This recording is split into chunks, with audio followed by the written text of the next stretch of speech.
Et s'il avait un 11, alors tu as le droit de te mettre dedans, hein, bien Ouais. évidemment, mais si tu devais choisir un 11 idéal, qu'est-ce que tu as? C'est un jeu que tu t'es déjà livré ou tu as une... Un 11 mondial? Ah oui, tu as le droit de choisir qui tu veux. Oula, c'est compliqué. On a reçu il n'y a pas longtemps les bulletins pour voter, la UEFA. Là. Ouais. Mais non, bah, forcément, il y aurait beaucoup d'Espagnols, étant donné qu'ils sont au-dessus ces dernières années. Donc, moi, il y a latéral gauche que j'aime bien, c'est Jordi Alba. Voilà, je trouve qu'il a fait un très bel Euro. Après, en charnière centrale, c'est toujours un peu délicat. Il y a beaucoup de bons joueurs, y compris en France. Euh, après, Dans le but, dans le but, moi je mettrais Hugo Lloris. Je serais un peu chauvin pour lui témoigner mon soutien, mais il y a des grands gardiens comme Petr Cech et puis Casillas. J'en oublie peut-être un ou deux, mais voilà, en France on a très bons gardiens. Euh, ouais, voilà, au niveau de la défense, je mettrais Sergio Ramos et Jordi Alba. Après, on pourra associer qui on veut. Mais pour moi, ces Mapou? deux-là, pourquoi pas. Le mondial, c'est peut-être un peu précoce. Mais il a une belle avenir devant lui et une belle carrière internationale qui l'attend, j'en suis persuadé.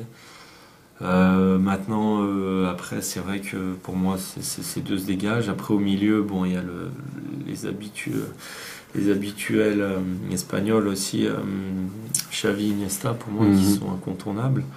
Euh, Après, ouais, il y a, forcément pour l'entente avec Xabi Alonso aussi, non, les Espagnols sont au-dessus. Maintenant, devant, c'est un peu plus compliqué, forcément sur les Messi et Ronaldo. Et Drogba qui a fait, enfin je veux dire, moi je l'avais mis parce qu'il avait fait une saison exceptionnelle avec Chelsea. Il avait offert Ouais.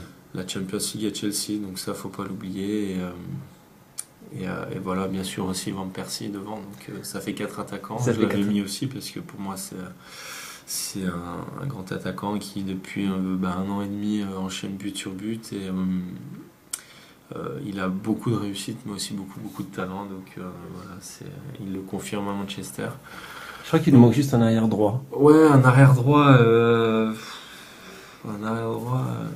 C'est peut-être le poste où il n'y a pas vraiment de joueurs pour moi, qui se dégagent. Donc voilà, je vais pas me prononcer puisque je vais sûrement regretter mon choix. Donc voilà, j'espère que Debuche, en tout cas, pour parler français, euh,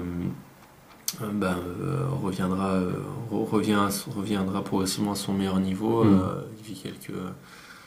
Il vit quelques moments difficiles à Lille, mais voilà, c'est un super latéral droit et j'oublierai jamais la passe qu'il m'avait faite contre l'Allemagne hein, pour mon premier but. Mais en tout cas, c'est bien qu'il revienne après sa blessure. On avait eu un peu peur parce qu'on avait eu peur que ça soit plus grave que ça.